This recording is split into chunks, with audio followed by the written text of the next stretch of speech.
A continuación vamos a empezar a hablar de psicosis en el anciano. Esta es una de las situaciones que se vuelve un tanto frecuente en el anciano y la causa que lo provoca pues llega a ser de varios orígenes. La psicosis en el anciano es un reflejo del deterioro o alteración de la percepción o la interpretación del ambiente. El anciano que cursa con características de psicosis pues llega a tener gran cantidad de síntomas, desde síntomas como alucinaciones, ideas delirantes, alteraciones en la percepción, alteraciones en el comportamiento, irritabilidad.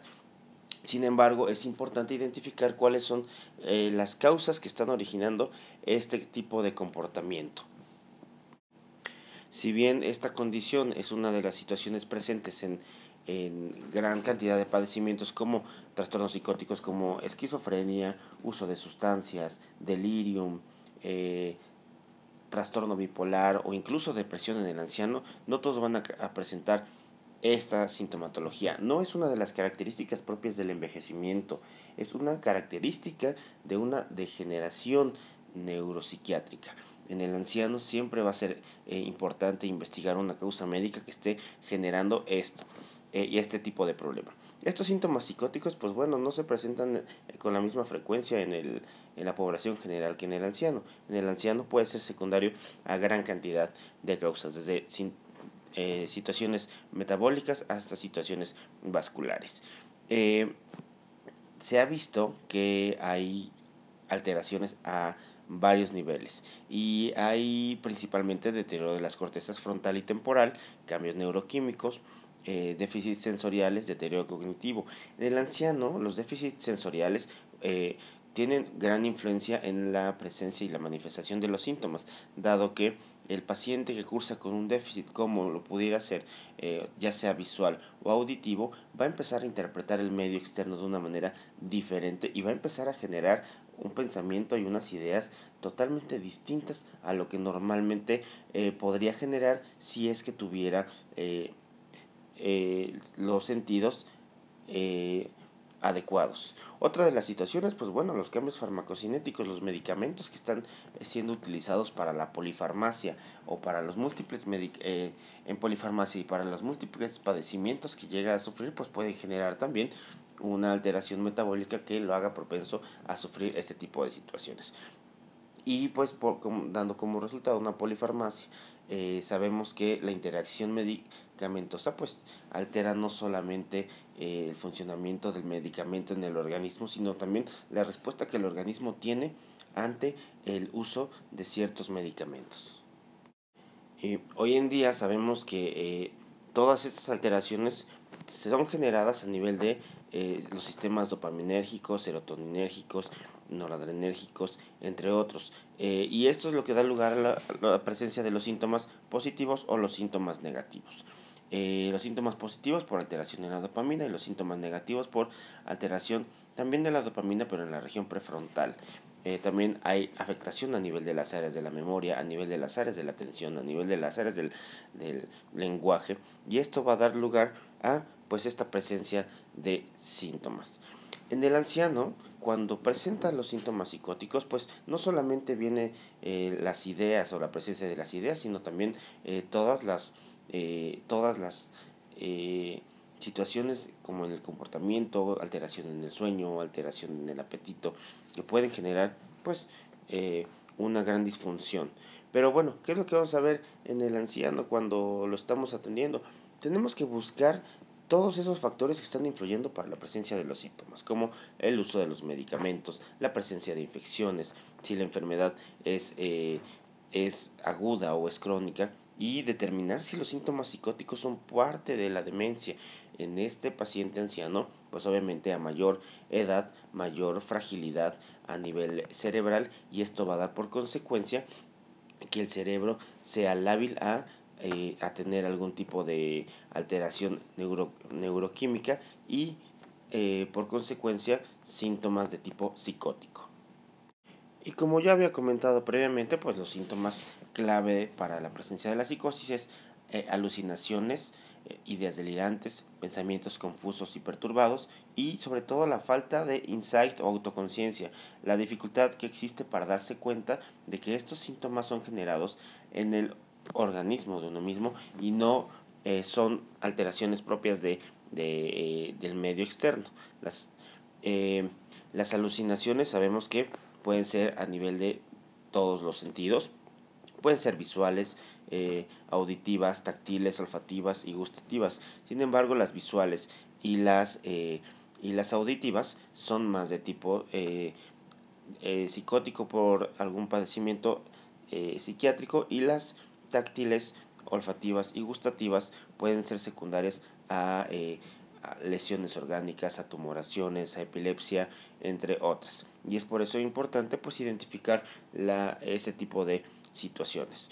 Las ideas delirantes pueden ser pensamientos arraigados, ideas erróneas acerca de situaciones propias de la vida diaria. Pueden ser tan sutiles que parezcan que son verdad, hasta tan raras o extrañas que nos hablen acerca de pues el tamaño del problema. Las ideas más comunes son de persecución celotípicas, pero puede haber también alteraciones a nivel del pensamiento, trastornos en la conducta y agresividad secundarias pues a este tipo de ideas. Obviamente si tengo la idea de que alguien quiera lastimarme o hacerme daño, pues va a repercutir en mi actuar. Estos también hay que valorar el discurso de la persona que está teniendo este problema, porque el lenguaje no solamente se limita a ese tipo de situaciones, sino que cuando la psicosis es bastante fuerte y la alteración a nivel orgánico es bastante grande, puede haber alteración en la forma en cómo se generan las ideas, en la forma en cómo se emiten las ideas, y el lenguaje llega a ser bastante desestructurado, al grado de ser incoherente, tangencial, ilógico o absurdo. Esto va a llevar también de la mano pues cambios a nivel de la conducta y también del afecto, porque el paciente pues va a sufrir cierto tipo de emociones ante estas situaciones. Va a haber conducta como cambios en la vestimenta, agitación, repetición de conductas estereotipadas, agresividad, intranquilidad, entre otras situaciones. Y cuando la psicosis se vuelve una constante en la forma de vida y se cronifica, esto puede dar lugar a lo que llamamos aplanamiento afectivo, que es la falta de expresión facial. Es decir, el paciente te empieza a hablar acerca de la situación que está viviendo y no te muestra una emoción que vaya concordante con esta situación que te está expresando. Por otro lado, también hay cambios a nivel del lenguaje. Hay pérdida del lenguaje, como ya lo había comentado, además de bloqueos, dificultad para pensar adecuadamente, dificultad para emitir las ideas como se quiere, y también dificultad para que el interlocutor entienda este tipo de ideas. Por otro lado, pues existe apatía, baja higiene, poca adherencia laboral y escolar, hay cambios a nivel de la conducta y del automonitoreo, hay desgana, desmotivación, dificultades en la socialización. Por lo regular este tipo de ideas hacen que la persona que esté cursando con las ideas extrañas o raras tienda a aislarse o a evitar un contacto con los demás a fin de no seguir sintiéndose intranquilo o agredido. Y también pues hay cambios en la atención, en la concentración y en la memoria, como ya lo había comentado antes.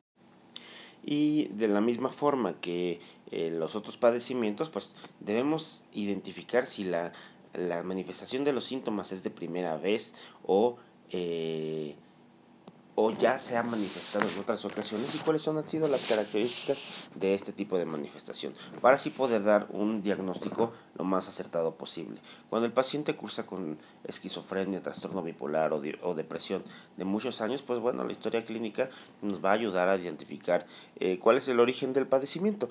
Sin embargo, cuando es de primera vez en el anciano, pues hay muchísimas causas.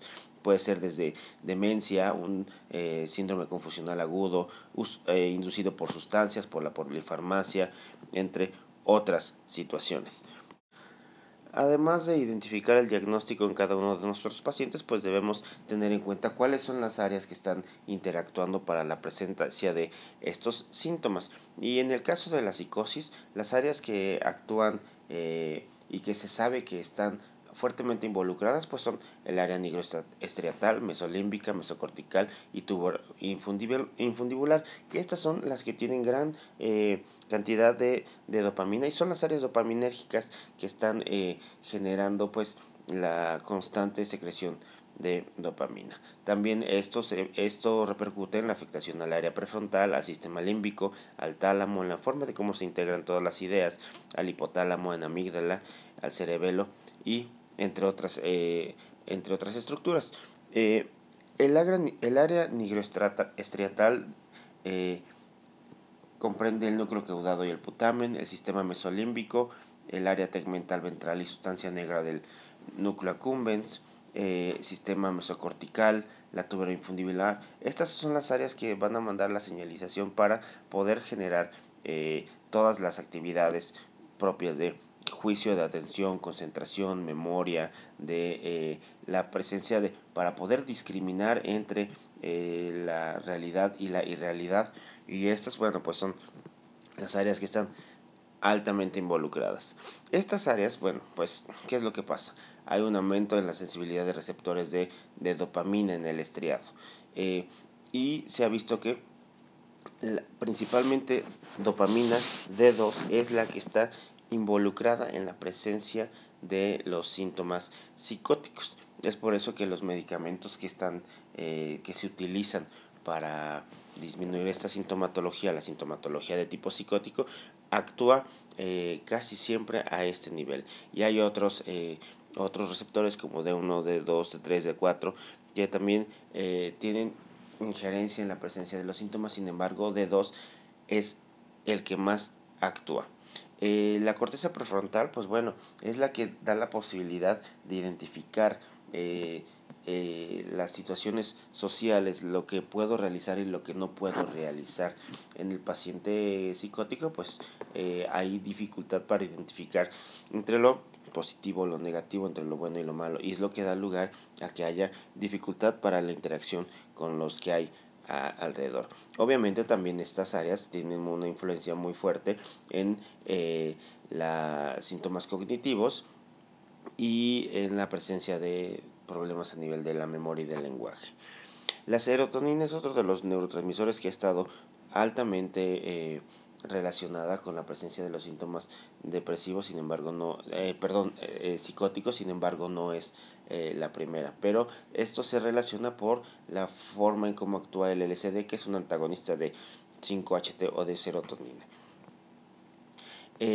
Pues bueno, los medicamentos que actualmente estamos utilizando, pues sabemos que actúan no solamente a nivel de dopamina, sino también a otros neurotransmisores como serotonina, noradrenalina, GABA. Sin embargo, esta condición es la que va a dar lugar a que disminuyan los síntomas. Es importante identificar cuál es como los neurotransmisores en los que actúa cada uno de los medicamentos, porque unos van a sedar, otros van a quitar los síntomas y otros van a dar lugar a la mayor presencia de síntomas motores como efecto adverso. El glutamato también es uno de los medicamentos, de las sustancias que se ha visto involucrada en la esquizofrenia, sin embargo no es el neurotransmisor como más importante. Cobra importancia por que es un antagonista glutamatérgico del NMDA, y esto tiene que ver con también la memoria. A nivel de los hallazgos de imagen cerebral, pues hay varias teorías, pero hay unas constantes que se han encontrado en la mayoría de los pacientes, principalmente aquellos que tienen a los que se les diagnostica este problema en edades tempranas. Y podemos ver en la tomografía pues alargamiento de los ventrículos laterales, atrofia cerebelosa, ensanchamiento de cisuras cerebrales, y obviamente en el paciente anciano no solamente vamos a encontrar esto, sino también alteraciones de tipo vascular o morfológica.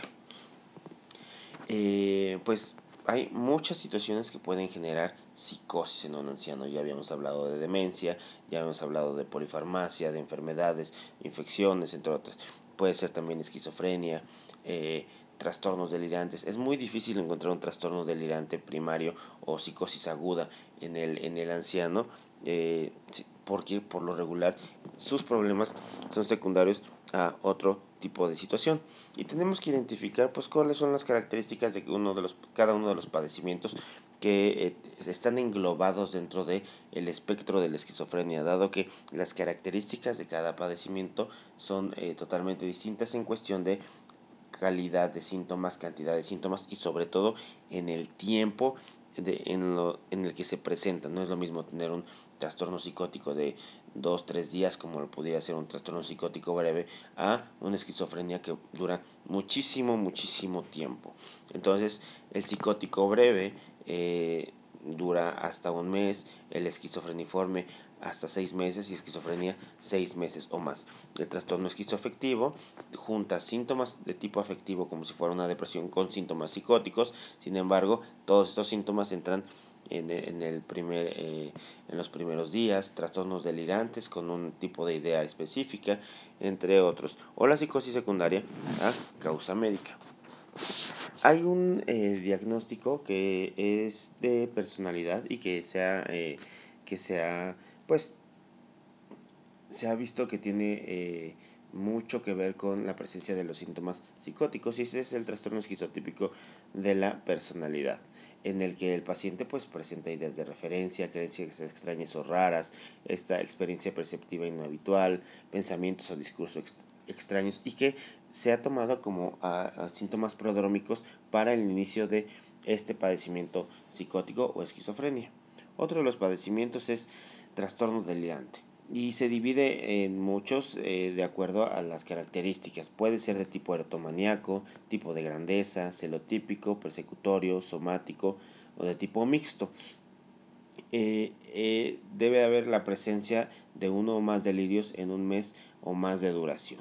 Les decía, la duración es súper importante porque no es lo mismo que tenga yo este tipo de ideas durante una semana a que la tenga durante 2-3 años, porque el grado de afectación a nivel cerebral es totalmente distinto. En el caso del trastorno psicótico breve es importante identificar pues la temporalidad. La duración de un episodio de este tipo es de al menos un día, pero menos de un mes.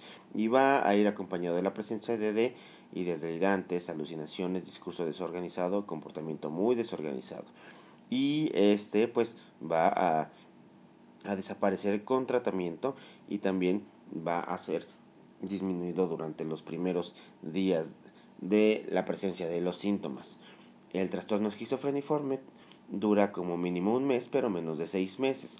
Al igual que el psicótico breve, tiene la presencia de delirios, alucinaciones, discurso desorganizado y también tiene la presencia de comportamiento muy desorganizado, catatónico y síntomas negativos, es decir, expresión emotiva disminuida o abulia. El paciente deja de realizar las actividades que antes hacía, sobre todo empieza a aislarse, empieza a perder el autocuidado y empieza a perder esa capacidad de darse cuenta cómo tiene que comportarse.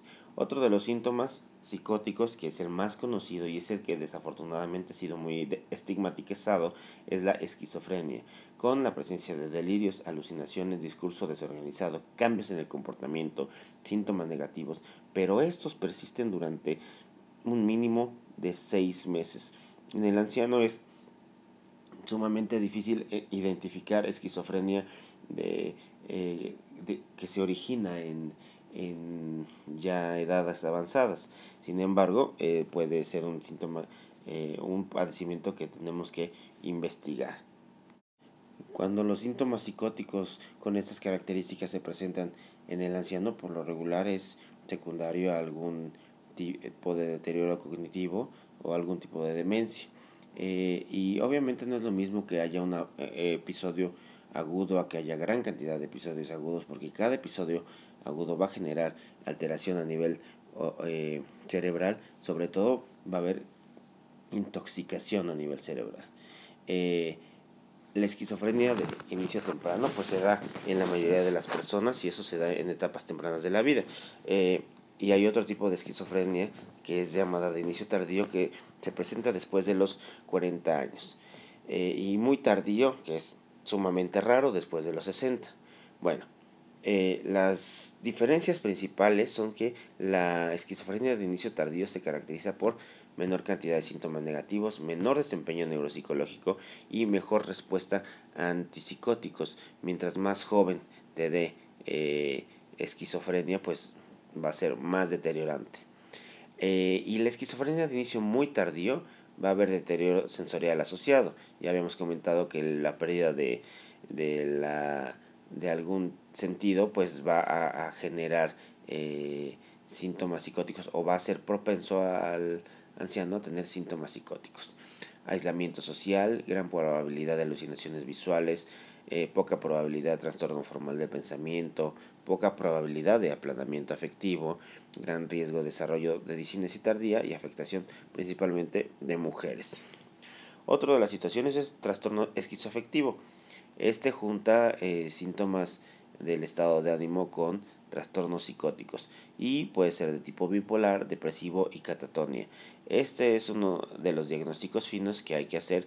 Sin embargo, tiene que ser identificado y referido al psiquiatra, sobre todo porque este requiere de combinaciones de medicamentos para poder mejorar del cuadro o para que este cuadro desaparezca.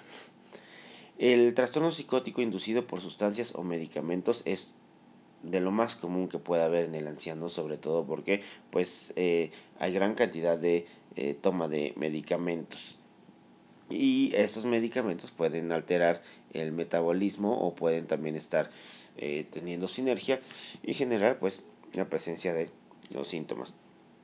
En esto siempre va a haber pruebas de que los medicamentos tienen que ver con el inicio de los síntomas en cuestión de el tiempo en que han sido ministrados. Uno de los síntomas que se presentan en cuadros bastante fuertes pues es la catatonia.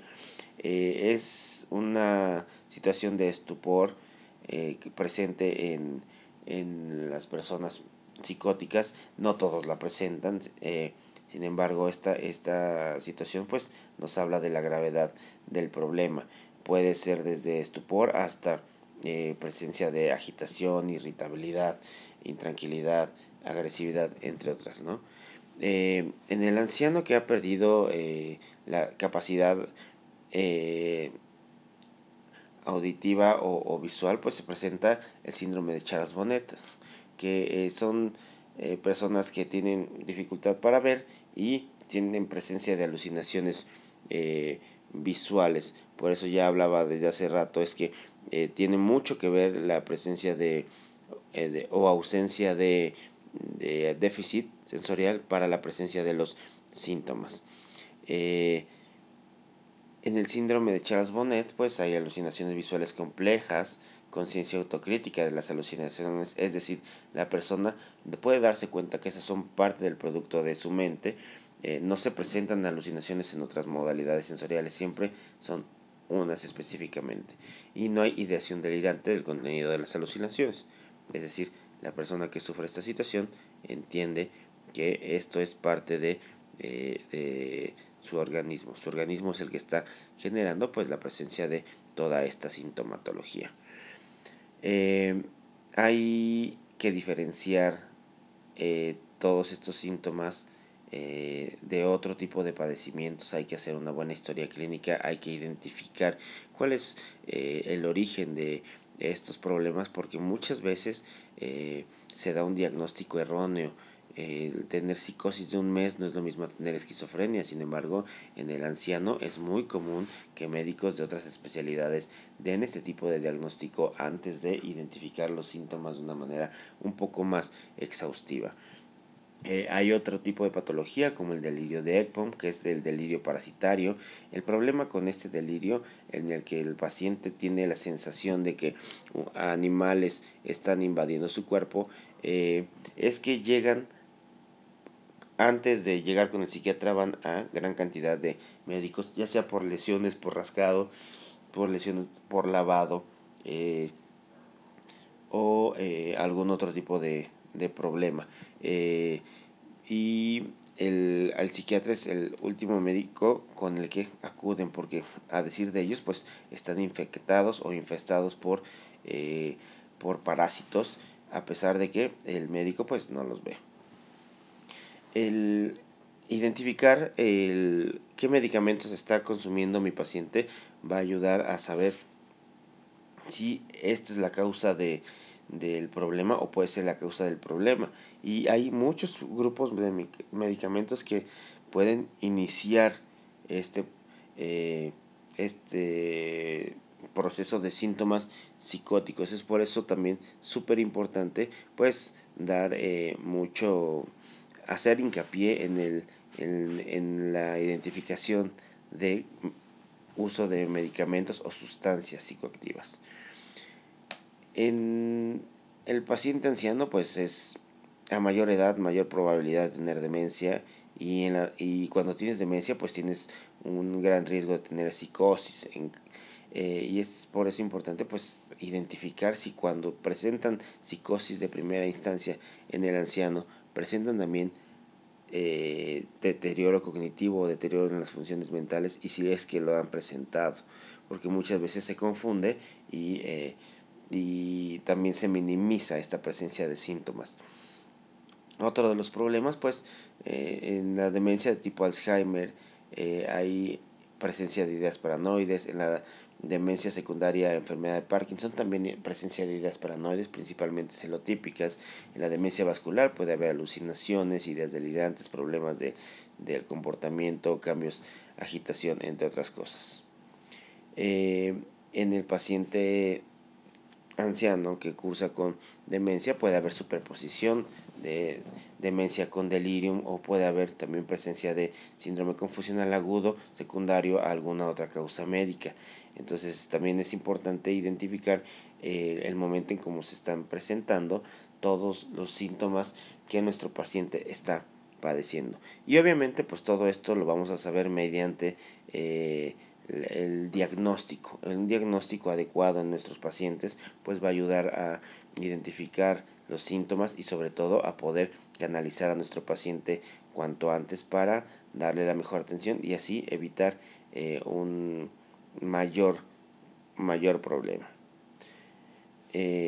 Bueno, pues hasta aquí quedamos en esta primera parte. Vamos a dar pie al inicio de la lectura de los casos clínicos y posteriormente continuamos con el cierre de este tema.